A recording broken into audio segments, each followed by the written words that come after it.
children. Welcome back to chapter number 4, Literary Heritage of India. In the previous lecture, we had seen about the language and literature of India. We also saw how Sanskrit was the most important language at that time, and it was mostly used into many of the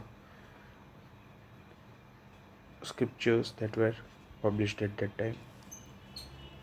We also saw that Sanskrit was divided mainly into two parts for easy understanding, and those were, you can see that it was used as the classical and the Vedic literature. Today we are going to study about the ancient literature of India. We are going to study about the ancient literature of India. Right? Now, ancient literature. Now we knew about this particular thing into it, that ancient literature was basically the Vedic literature, or you can also knew as the Vedic literature of that time. Right? Now, Vedic literature, we know that it was basically from 1500 to 200 BC. Right? So this was the duration in which the Vedic literature was published. Now here mainly we are going to talk about the Vedas. We are going to talk about Vedas. Now we know that there are 4 Vedas into our literature: Rigved, Samved, Yajurved and Atharvaved. Now each of these Vedas are of different time. Like if you see Rigved, let us study about Rigved. The most ancient book of Indian literature is Rigved. See, it is considered one of the most ancient book of Indian literature. It consists of 1028 verses. Okay, so there are verses into it, shlokas into it. It is a wonderful work divided into 10 divisions. See, it is divided into 10 divisions, and most of the verses are prayers of God. They are the prayers of God. They were used during the yagnas. Among them, the verses those worshipping Usha, that is the goddess of dawn, are very fascinating. They are considered one of the best verses. This work describes political, social and religious matters. See, political, social and religious matters are also included in it. Aryans who were residing into the regions were known as Sapta-Sindhu, right? And it is said that the creators of Rig Vedas or the Vedas were basically the Aryans. Now, if you see the date wise, the Rig Veda dates somewhere between let me just write properly, somewhere between 1500 to 1200 BC. Okay, so this is the time when the Rigved was made or written. Next comes Samved. Next is Samved. Now Samved is also known as book of songs or music. It is known as the book of music. See, 3 other Vedas were also composed after Rigved. See, there were other 3 Vedas which were composed. Now Samved is made up of 2 words basically. Sam means song. The meaning of Sam is song. While Veda, here everywhere Veda means knowledge. If you see, then Veda is knowledge everywhere. Okay, so here Samved is it. And then here Rigved, if you see, I forgot to tell you Rigved here. The Rig is to praise. Rig is to praise. Okay, so praising means worshipping. We are basically worshipping the god, that's why. So Samved is the book of songs or music. Three other Vedas were also composed after Rigved. Out of them, Samved was composed to focus on the procession of recitation of verses. Now there were verses, but how to recite them, how to speak them properly was an important thing here, right? Hence it is also known as Gangotri of music. You should remember it. It is known as the Gangotri of music. Remember this particular line properly. Samved is known as the Gangotri of music, right? As I told you. The date of Samved is round about 1200 BC to 1000 BC. Okay. Now all the Veds were uh, published one after, or made one after, composed one after other. So Rigved is the oldest, so Samved comes next. The third Ved that we are going to study is Yajurva Ved. Okay. Yajurva Ved is again, here Yajur means worship. Yajur is worship. Okay.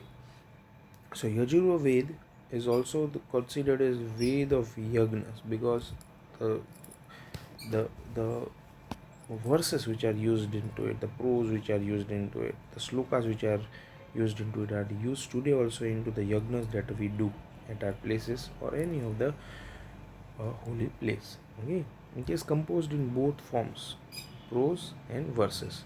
This describes the hymn recited at the time of the yagnas. It tells us about the hymns that were recited at the time of the yagnas, the religious practice and rituals. Okay, it also tells about the religious practice and the rituals of that time.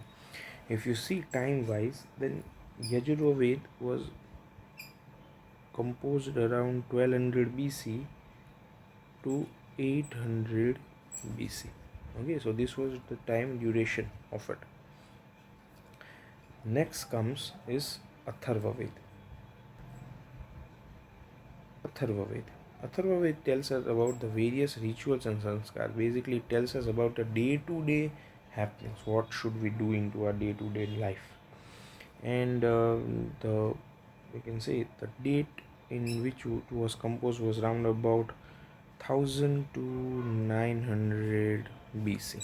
Okay, so this was the time when it was composed, right? So the ancient literature, if you see, then it basically consists of the Rig Veda, Sam Veda, Yajurveda, and Atharva Veda. Right? Atharva tells us about the knowledge of daily life, knowledge of daily life, right? So it is very important to study them. Next comes the Upanishads. Upanishads are very important. They are very important. Okay. Now the Upanishadic literature gives us a vivid description. It tells us about vivid description and analysis of the beginning of the universe. It is basically philosophical, and it tells us about God and other mystic things that we are usually worried about. The mysteries of life and death. See, it talks about such kind of subjects, the mysteries of life and death, materialistic and spiritual world.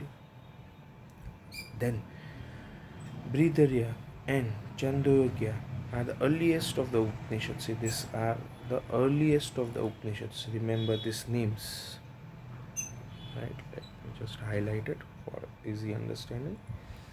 In the dialogue forms, they are into dialogue forms. There are 108 in all, as mentioned in the Mukta Upanishads. Okay, as mentioned in the Mukta Upanishads, there are 108 Upanishads into it.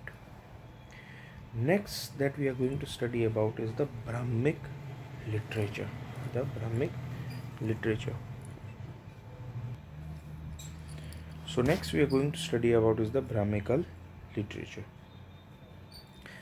Now many Brahmical epics were composed to understand the meaning of the Vedas. See, they were basically composed for the easy understanding of the Vedas, right? See, any critical appreciation based on the Vedas composed in the poetic form are included in the Brahmical literature. Okay, you can say that Brahmical literature was basically a guide to study or understand Vedas. Now today, suppose you are reading textbooks. Now what do? You take support of any of your guidance book or any of your support books to understand it easier. So Brahmical literature were basically the form of it that were used at that time to understand the Vedas in the easier way. Anycal critical, right? Vedas, Vedic literature and directive principles regarding behavior have explained broadly. See, what does it tell mainly? The Vedic literature and directive principle regarding behavior. How should we behave into our day-to-day life? That is also explained into this particular uh, literatures. Okay. The first one here is the Arankyas. The Arankyas. Okay. Aryans used to spend their last phase in the life of Aryanka. Aryankas basically means sannyas. Okay, it means sannyas or into the forest. Okay, making their ashrams. See, Aryans used to have divided their life into various parts, and the last part was of it. They used to make ashrams in Arankyas, that is forest. They composed literature based on philosophy, and at that time they had all time to understand, talk about, and understand the things related to the philosophy of universe. Okay, and they did it very well. With the result of that deep thinking, it is also known as Aryan Kasi, as it was composed by the Aryans. So it is also sometimes known as Aryan Kasi. Next is Vedangas. See, next topic is Vedangas. Vedangas literature deals with the religious practice and rituals, grammar and astrology. What topics that are included are practices related to grammar, astrology, the religious, and astronomy. Now, you might be knowing about this astronomy and astrology. Okay, these are the very important subjects of ancient times. Again, both are connected to space. Both are connected to space. Okay, astrology.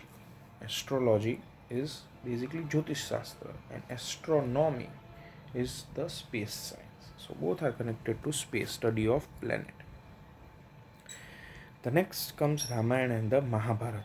Okay, so now we are going to talk about Ramayana and Mahabharata, the two Indian great epics. Now, what is epic? Epic is basically long narrative poetry. Long narrative poetry. Okay, the present form of this epic can be traced back to 2nd century. See, you can see, right?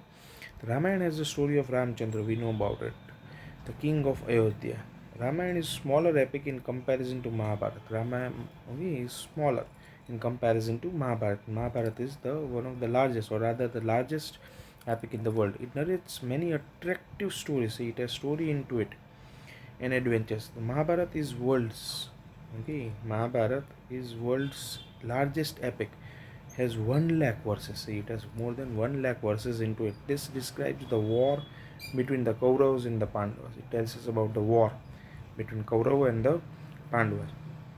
Besides, it also consists of numerous stories. The Bhagavad Gita, a part of Mahabharata, expounds the deep philosophy principle. Bhagavad Gita itself is a book, so you can just imagine how large, how big Mahabharata will be. Okay, it conveys the message of achieving moksha or salvation. It tells us about how to get moksha, how to come out of this um, life and go into the future things. Okay,